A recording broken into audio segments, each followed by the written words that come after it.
Pemerintah kan baru menerbitkan aturan HBA ya Pak ya, tentang pedoman penetapan harga patokan. Nah ini saya pengen tanya poinnya secara spesifik Pak sekarang Pak. HBA-nya itu kan ditetapkan tanggal 1 sama tanggal 15 bulan berjalan. Artinya kan ada 2 kali dalam sebulan ya Pak ya. Itu kenapa Pak? Apakah benar berlaku untuk penjualan ekspor dan sebenarnya apa yang bisa disampaikan Pak Dirjen mengenai penerapan harga HBA ini untuk teman-teman juga mengetahui? Jadi terkait dengan HBA memang kita menetapkan bahwa HBA itu sebagai acuan untuk transaksi baik itu pembayaran PNBP maupun untuk perpajakan nantinya. Nah konsep yang kita bangun dulu pada saat itu kita kalau misalnya teman-teman ingat sekalian yang di sini kalau ingat mulai tahun 2009 itu kita sudah menetapkan indeks melalui 4 harga. Kita pakai Platts, Global, Newcastle sama ICI. 4 indeks kita jumlahkan 4 indeks ini kemudian dibagi 4. That's it. Itu kapanpun dan semua orang akan tahu bahwa harga indeks berikutnya itu mereka akan tahu karena hanya penjumlahan terus dibagi 4.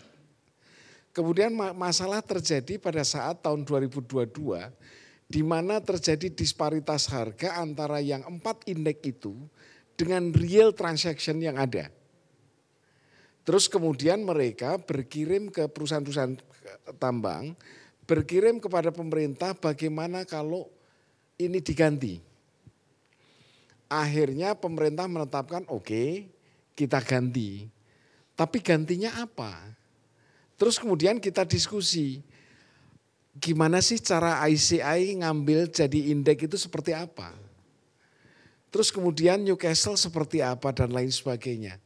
No terakhir kok model seperti pengambilan harga seperti itu kok lebih tepat menggunakan data dari EPNBP yang ada di Kementerian SDM.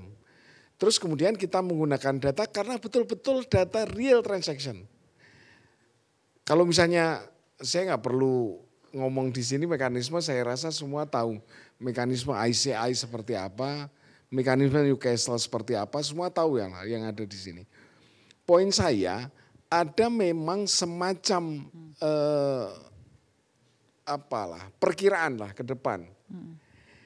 Ke depan itu harga seperti apa? Ya. Itulah yang jadi ada ada di acuan indeks. ya Pak ya. Tetapi kalau HBA yang sekarang digunakan dan menggunakan data real transaksi yang di EPNBP itu menggunakan data yang past tense. Oke, past ya. Nah, kalau future tense-nya memang kita prediksi tentang apakah naik dan lain sebagainya. Memang agak nggak gampang juga untuk ke depan. Tapi basis data yang kemarin, atas transaksi yang kemarin, kita kan ada semua.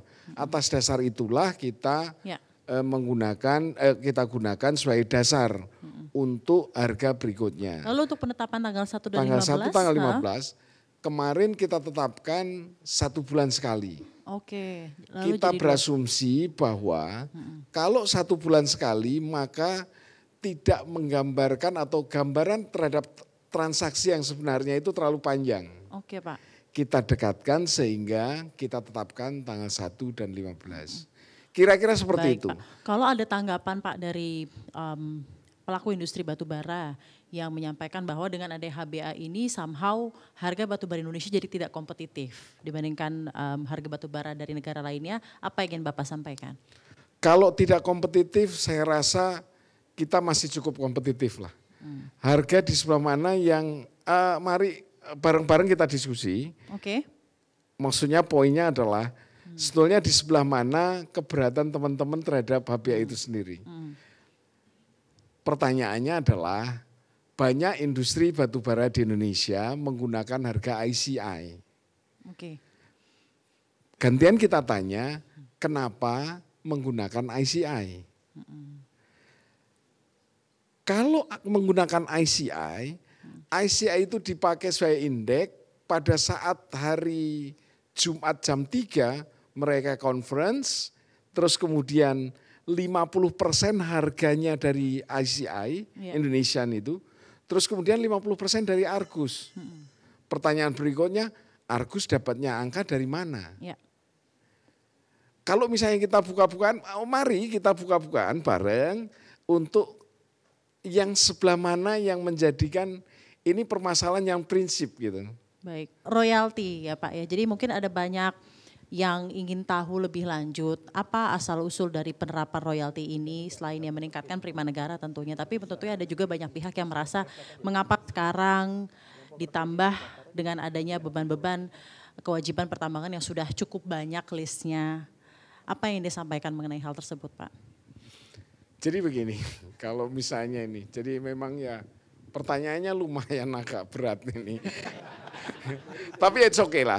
Kan lagi kasual ya Pak. Ya, Kita kasih tepuk tangan dulu deh mungkin Pak Antri. Ya. Sebetulnya kan kalau terkait dengan pengelolaan sumber daya alam, kita flashback dulu lah. Oke. Flashback ke kita pada era Bung Karno, terus kemudian Bung Karno pindah ke Pak Soeharto. Pada saat itu Bung Karno menyampaikan bahwa sumber daya alam itu harus dikelola oleh bangsa sendiri. Maka tunggulah karena tidak akan basi, tidak akan tetap ada di situ. Tunggu sampai generasi kita mampu. Oleh karena itu Pak Karno cenderung untuk tidak membuka keran untuk asing masuk ke dalam industri pertambangan di Indonesia. Terus kemudian pindahlah ke generasi Pak Harto dengan undang-undang. Pertama kali undang-undang keluar adalah undang-undang nomor 1 tahun 67 tentang PMA. Itulah pintu masuk untuk industri pertambangan ini welcome terhadap investasi asing. Kemudian keluar undang-undang tahun nomor 11 tahun 67 tentang pertambangan, namanya pertambangan umum kalau nggak salah. Pertambangan umum ya. Pertambangan umum itu membuka ruang bagi industri ini untuk investor asing. Kemudian terkait dengan royalti dulu agak tanda petik negotiable, artinya gini. Pada saat itu Pak Sutaryo Sigit itu kalau nggak salah posisinya Dirjen Minerba, dulu namanya Dirjen PU mungkin ya. Pak Sutaryo Sigit itu pada saat itu belum clear untuk yang PKP 2B generasi pertama itu. PKP 2B generasi pertama itu untuk perusahaan mintanya adalah dia dikenakan 9%. Terus kemudian si Pak Sutaryo Sigit pengen supaya 18%. Karena lama sekali ini enggak tercapai kesepakatan, mereka menghadap Pak Harto. Kemudian sama Pak Harto disampaikan, ya sudah 18 tambah 9 bagi 2 saja. Keluarlah 13,5%. Sepanjang yang saya tahu sejarahnya itu. Tidak terlalu berbelit tetapi bahwa itu pada akhirnya dihitung-hitung antara industri pertambangan yang 13,5% royalti di atas dengan perminyakan yang 85-15 itu equal lah. Enggak sama persis tapi equal. Balik lagi ke masalah terkait dengan royalti. Pemerintah yakinlah bahwa pemerintah tidak akan membunuh industri pertambangan ini. Karena memang industri pertambangan ini sangat diperlukan dan sampai sekarang terkait dengan hilirisasi juga diperlukan sekali untuk akselerasi ekonomi di Indonesia. Ya. Bahwa kalau misalnya kita menaikkan royalti ini ngomongin batubara atau mineral batubara nih? Tadi topiknya batubara ya. Nah, terlalu inilah. Karena tadi ada juga yang dari mineral, tapi kan kalau yang batubara enggak terlalu inilah. Tapi mineral berarti aja. Agak berat Pak, bagaimana? Kalau beratnya enggak sebetulnya, tapi bukan. Artinya pemerintah sebelum melakukan kenaikan pasti melakukan evaluasi terhadap laporan keuangan perusahaan yang mana bisa optimal antara penerimaan antara pemerintah dengan